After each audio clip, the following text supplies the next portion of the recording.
Hello, Mind Bloomers! This is Mind Bloom, the safe space at the intersection of mental health advocacy and breast cancer awareness. Mind Bloom is your podcast. Come back weekly and listen to my guests as they reflect on their close encounters with emotional disorders and breast cancer. Not an easy task, but we promise to make your mind bloom.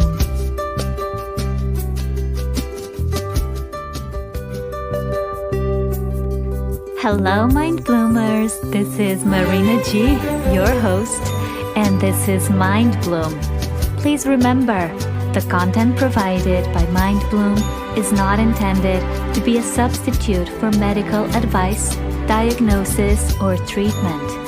Never disregard professional medical advice or delay seeking medical treatment because of any content referenced or authored by Mind Bloom You.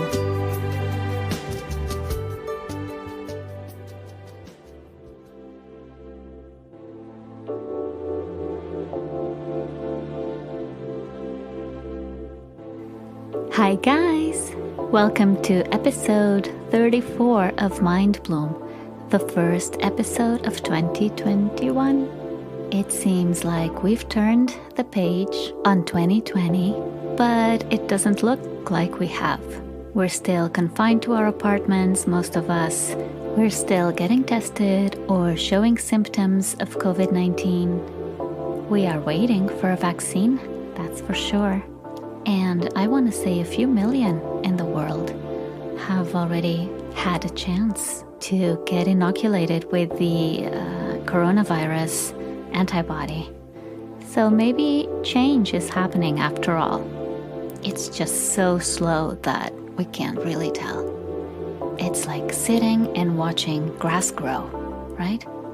It can be frustrating, annoying, overwhelming, and it's testing of our limits, our patience, our hope, our believing in a better future, a healthier future. Yeah, so we're being tested left and right, and we don't know which side is up, and now we don't even have any more holidays or excuses to eat, excuses to have that glass of wine. No, it's just us and our dread, I want to say. What about the New Year resolutions? Do you have any to tell me about? I'm not very imaginative as far as that is concerned. I always pick working out or the gym or walking more or exercising more. And then I always pick go easy on the sugar. This one's a toughie for me because I'm such a sweet tooth. In regards to my New Year's resolutions, let's see how long they will last. I know I took a long walk today, a 3-mile walk today, and that felt good, and I feel it's doable. It doesn't have to be every day, it doesn't have to be 3 miles every time, but I feel it's an easy and doable goal that I can achieve, if not every day, then most days of the week. I also decided to take a long walk today, and hopefully I will push myself to do it over the next weeks, months, hopefully. But the reason I chose to do it today was because my anxiety is through the roof.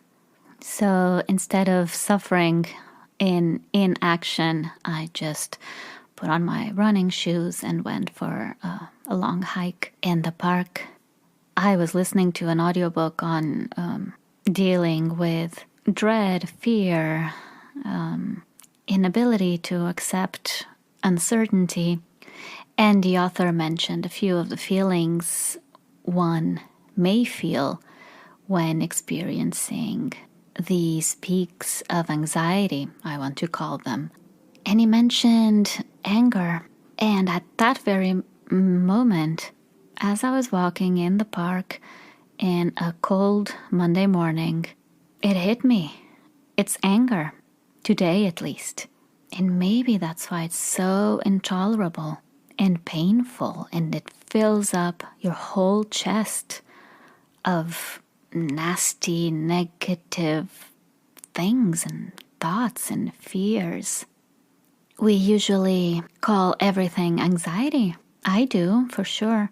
It's anxiety when you feel impatient. It's anxiety when you feel frustration. It's anxiety when you feel fear. And of course, that is all right. And it's also anxiety when you feel anger. Anger at what, you may ask? And I asked that question myself. What am I angry at today, this Monday morning? And I got my answer. I'm angry that I've been waiting for the last 11 months for a response from immigration services. I'm angry that there's a chance they may say no to my self-petition. And there, that anger is surrounded by feelings of unfairness, injustice, entitlement, I think. Because I think, why not me? But let's stay with the anger. Anger for the 11-month wait and counting. Anger that I paid extra to get my response in 2 weeks. And that option was taken down when the pandemic started. Anger that I saw online that some people who submitted their petitions before I did have already gotten a response. And these responses are coming positive. These people are being granted. They're moving forward in the process. And I don't know mine yet. My answer. Where's my answer? Answer. Where's my response? Where's that feeling of tranquility that I've been dreaming about for the last 11 months? Well, technically 7 years, but, where's that moment of joy that I opened the letter and it says approved? Where is the ending of the uncertainty, the not knowing? So anger for all of this. And then I thought, will that happen? Will that joy of seeing the approval notice linger? Will the feeling of tranquility, of certainty, of peace, of stability, will that feeling linger? Will I know for a fact who I am and how I want to go about my life? What my future will be here in America? Will I then be forever happy? Will I then be completely rid of anxiety, anger, impatience, frustration, fear, dread? And I think you know the answer to this question as much as I do. It's probably a no. First, because technically there's still a long way to go in my immigration journey. Let's admit I receive a notice of approval, and then the process continues.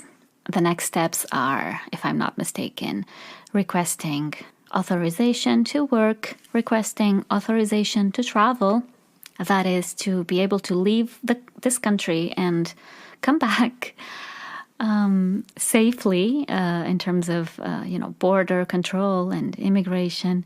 And then I believe down the line somewhere there's an interview where I'd need to attest and bring forth evidence that I am indeed all the things we stated in the application. So technically there's that. And then there's just that thing called human condition. We were not made to be content, satisfied, accomplished, fulfilled in the long term. It's not perennial. It doesn't stay. Nope. We mere mortals are confused, complex, complicated, ambitious, stubborn, determined, fearful, impatient. Oh my God, are we impatient? And we can laugh and be sad in the same minute. And we can feel joy and dissatisfaction in the same minute. We can rationally know that a 3-mile walk is good for us, but we'll find a list of excuses why not to start today. We know that carrots and broccoli are good for us, but hey, pass the apple pie, please. And we know that meditation's important, mindfulness is important, therapy, self-care. But how hard is that? How hard is it to silence the voices around us? Look within, be with us, with ourselves, for even if just for a few minutes. It's so hard and painful. This morning, as I was listening to the audiobook, the author was saying, it's important to stay mindful and to, at all moments, be aware and self-aware of your own, needs and feelings. And I was listening to this voice, and all I could think was, but I am so present. I am so present too. I'm so attuned with my feelings and my emotions, and I hate it. No, take them away. I don't want these feelings and emotions. I don't want to feel anger or fear or impatience. And yet you're telling me that if I do so, then it'll go away. But it doesn't. And I don't think that's what they mean. Even though sometimes I don't know what they mean. Sometimes I just like the soothing voices of these audiobooks. That's all. But I kept on listening, I kept on walking, and I kept on saying to myself as soon as my mind wandered to more negative thoughts, I would repeat to myself, it's going to be okay. You are okay now. You are okay. Oh, here comes another nasty thought. You are okay. But I may not get it. You are okay. I shouldn't be so lucky. You are okay. Now you are okay. That's a lot of work. Where's that apple pie?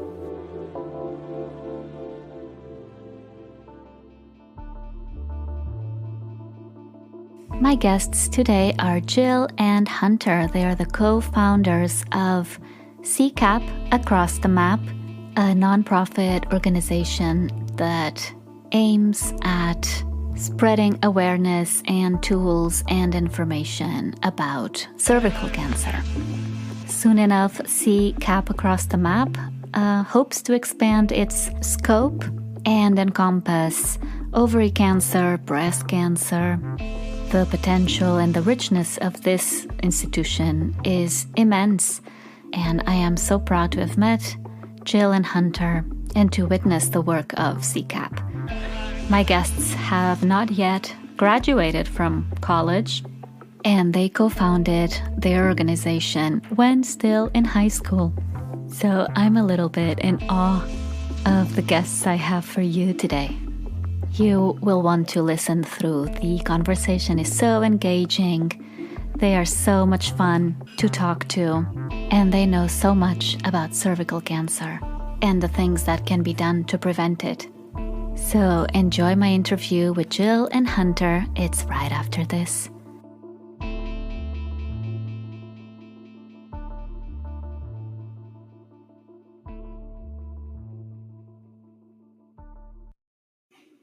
Guys, if you haven't heard about Anchor, it's the easiest way to make a podcast.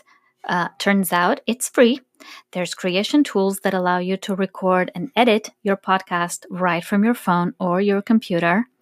It will also distribute your podcast for you so that everyone can listen to it on Spotify and Apple Podcast and many, many more. And guess what? You can make money from your podcast with no minimum listenership. It's everything you need to make a podcast in one place. So go download the free Anchor app or go to Anchor FM to get started.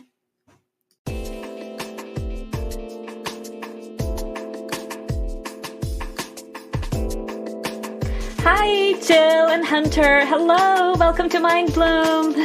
Hi, it's great to be here.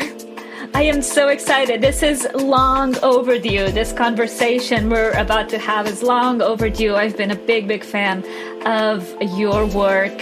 And I hear you're fans of Mind Bloom too. Yeah, absolutely. That's the word on the street. So this is perfect. Before we start into the nitty-gritty of your organization, tell me a little bit more about yourselves and individually what makes your minds bloom. Absolutely. So I'll go ahead and introduce myself first. Hi, my name is Jill Lieber, and I am a senior at Arizona State University this year. I am double majoring in molecular biosciences and biotechnology, and then also have a neuroscience major. And I'm studying to be a doctor and a healthcare policy analyst. So Hunter, if you want to introduce yourself, and then we can touch on the Mind Bloom question. Yeah. Absolutely. Yeah, my name is Hunter Ackerley, and I'm also a senior, but I attend the University of Arizona, and I'm studying psychological science as well as harp music. My ultimate goal career-wise is to study to become a doctor in clinical psychology and offer therapy to families. My God, yes. I just want to. Can you just move in to you? I need you both. I need a microbiologist. I need definitely help with the psychology aspect. Well, Hunter, pack your bags. We'll be there in about 2 days. Yes, please. You'd be right on time for the snow. It's gonna snow tonight. Oh, yes, love that. Yeah. So tell us, what makes your minds bloom then? Yeah, absolutely. I think that's a really great question. Listening to the podcast, it's one of my favorites. I would say on a personal level, what makes my mind bloom is just seeing a problem that's presented by either by myself or with other people, such as Hunter, and the context of our organization, and then just figuring out all the nitty-gritty details of how to solve it. And what I've figured out is that it's never from just point A to point B, this like linear solution that's presented in front of you. Oftentimes there are so many hurdles that you have to jump through, and something that might work at a certain point won't work at another point in another situation. And so just that constant evolving problem solving of problems that are presented is honestly what makes my mind bloom and what makes me really passionate. Love it. And you, Hunter? Yeah, that's a great way to put it, Jill. I would have to agree with you. That sounds awesome. I would also add that for me personally, I think the opportunity to kind of think creatively in different facets of my life is always a gift. As I mentioned before, I'm a harpist, but being able to kind of translate that creative energy into problem solving, especially in the context of our organization, is really a great opportunity, and it encourages me to collaborate and work with people in unique ways that I never would have outside of this opportunity. And I think that's really the answer to the question. I bet your harp doesn't travel very lightly. You're right. It's difficult to move it, but it's always fun to play in unique and different places. Bring it along. Okay, then we're going to need an extra day in order to be there on time with the harp. 3 days. I can do that. Right on time for Christmas. Beautiful. So guys, tell us a little bit more about CCAP Across the Map.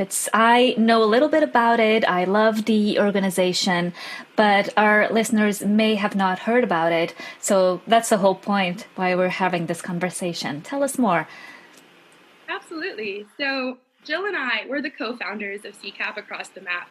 And the acronym CCAP stands for something very specific. It stands for Cervical Cancer Awareness and Prevention, which is kind of the heart and soul of this organization.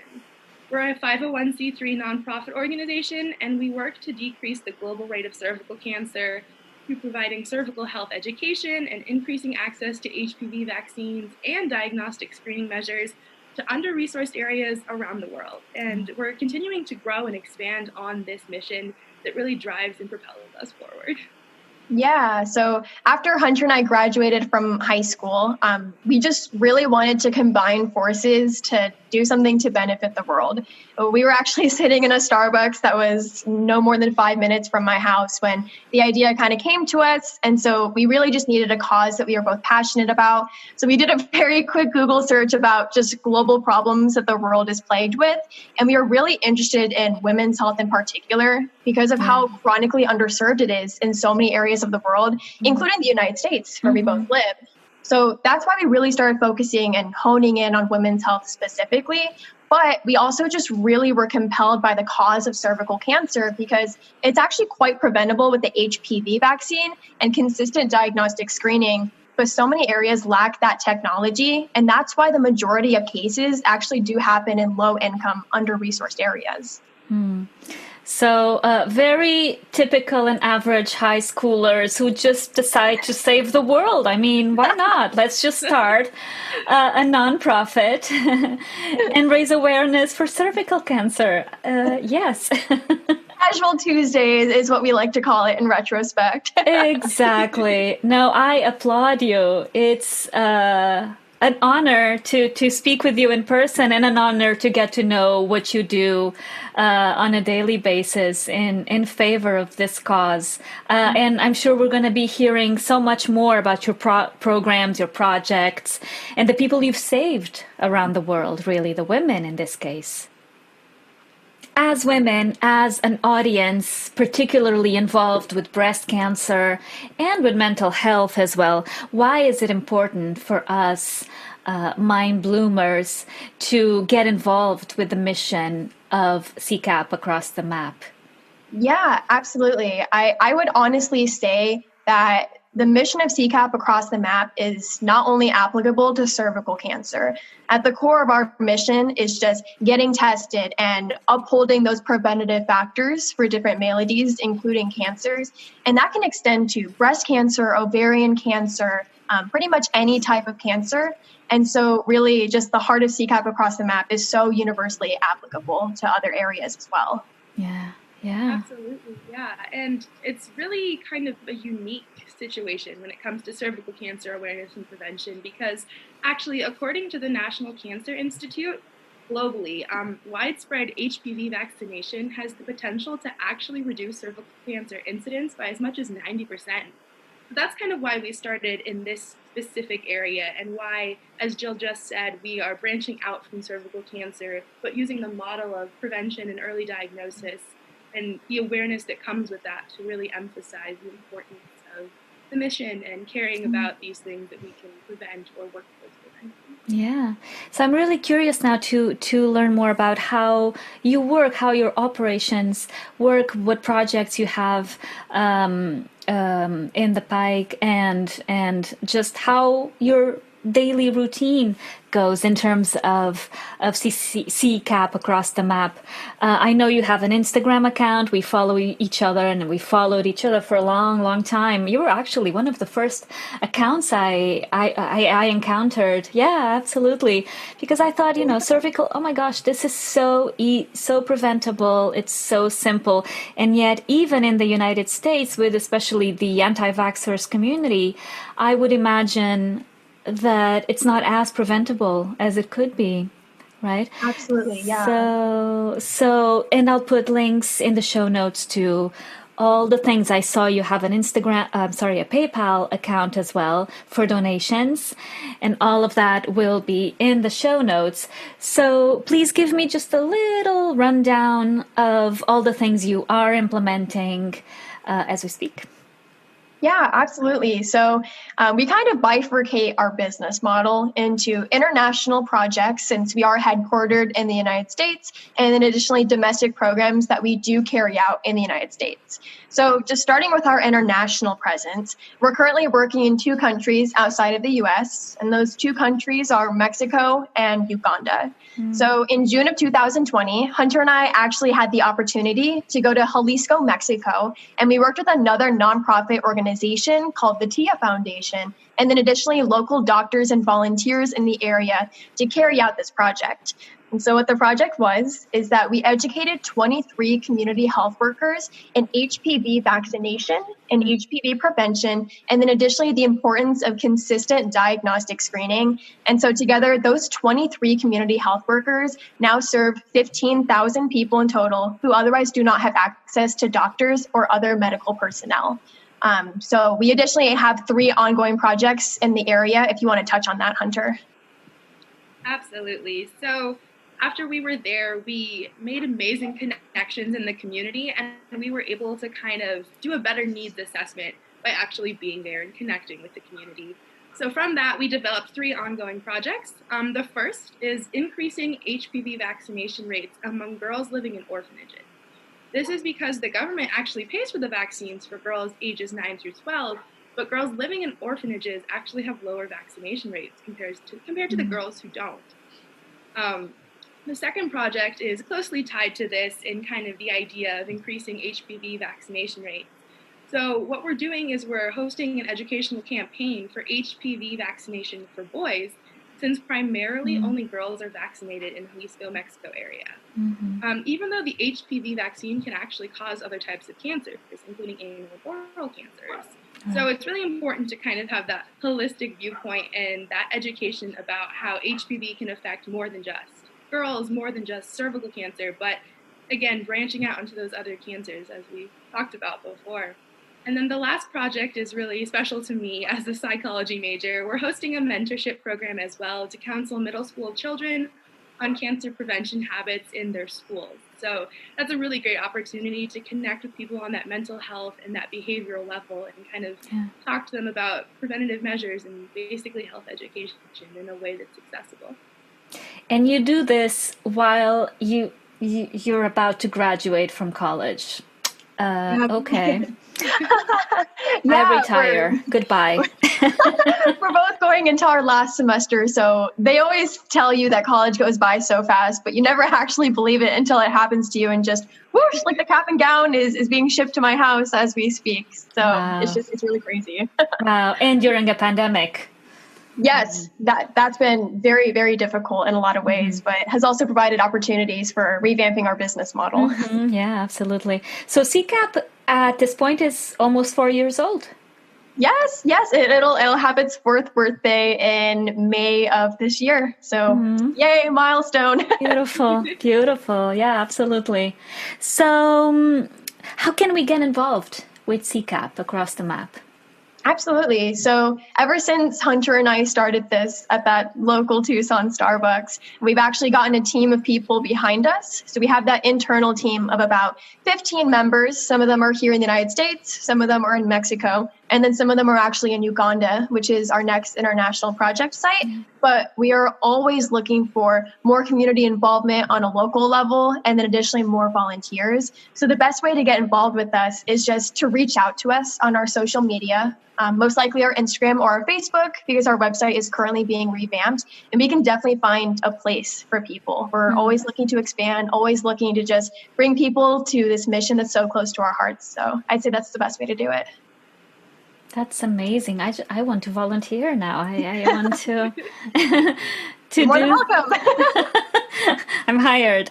Yes, on the spot. No interview necessary or anything. Thank you. How do you, as recent graduates from high school, how did you start this, how do you implement this idea of going to people and reaching out and saying, we want to do this and there's nothing that's going to stop us, so please help us.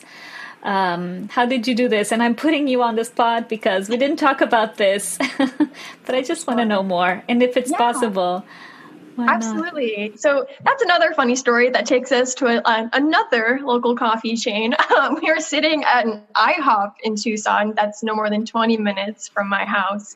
And I remember Hunter was sitting across from me and she said, "Oh my gosh, Jill, I just found this organization called the Arizona Partnership for Immunization, TAPI is the acronym."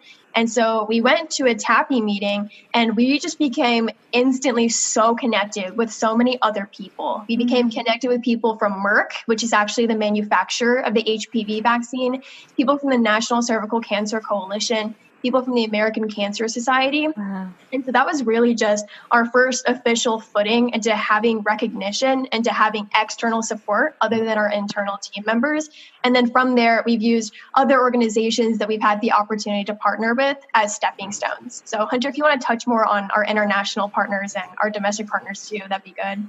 Yeah, absolutely. So part of the continual growth of the business obviously relies heavily on having great, amazing working partnerships and the ability to really connect with people in a unique way. And because we're working in international healthcare kind of as a niche field, those opportunities are really unique and special. So for our field project down in Jalisco, Mexico, we had the opportunity to work with an amazing host organization, the TIA Foundation, who does so much great work. They are able to help people in the healthcare field for such a low cost based on their sustainable model. And they were able to really help us branch out into the international sphere for the first time. And then on top of that, you know, as a business, you're always trying to find those new connections. And actually, one of our grant competitions, we connected with another organization that's education-based and specifically helps women in poverty called the Pauline Foundation, who is headquartered in Uganda. And basically, they really are our next stepping stone, our next awesome partner who we get to work with when we go down to Ashaka, Uganda in the summer of 2021. So that's going to be an amazing opportunity as well, because it's a unique opportunity. These people didn't actually have a women's health branch of their organization in terms of education and in terms of accessibility for healthcare. So we're really partnering to kind of create a novel and new path for the people down working with us in that area. Where do you see yourselves in 4 years, let's say? Yeah. or CCAP? That's a great question. I honestly think if you had asked me almost 4 years ago when we started CCAP Across the Map, where I saw us in 4 years, guaranteed I would not have answered where we are right now. I like to think that we have a little bit a better idea of where we're going with almost 4 years under our belt of working with the organization. But really, I feel as naive as I did when I was an 18-year-old high school graduate.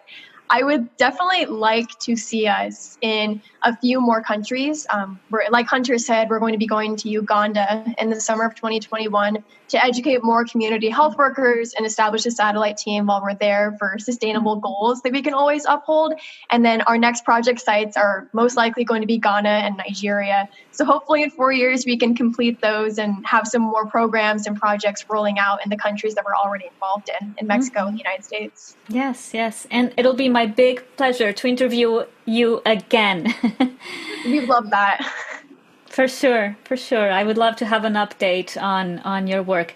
I will stay, have me as your part of your satellite team as well on Instagram and through the message of Mind Bloom in general. Always reach out. I'm more than happy to help because cervical cancer, ovarian cancer, breast cancer, they all concern the entire humanity, I would say. And we need to join hands and join efforts in combating these diseases that are most of them, look, even breast cancer, sometimes preventable with a mammogram or an ultrasound. So I thank you so much for the work you do and for coming on. Yeah, thank you for having us and for the support. We really appreciate that. And we'll look forward to hiring you and moving in 3 days. Yes, harp. Yes, absolutely. Hunter, get that ready. Don't worry. For sure. Working all semester, I'm prepared. Right. Also, New York apartments are huge, as you probably imagine, right? So there's tons of room for tens of ARPs. Oh yeah, like roomy and low rent is what I hear for New York. So. Exactly. Very low rent. All right, you guys, I'll come and visit you in Arizona. I've never been. You should definitely come. We've got the best sunsets. Don't let anyone tell you otherwise. No, I've heard it's true.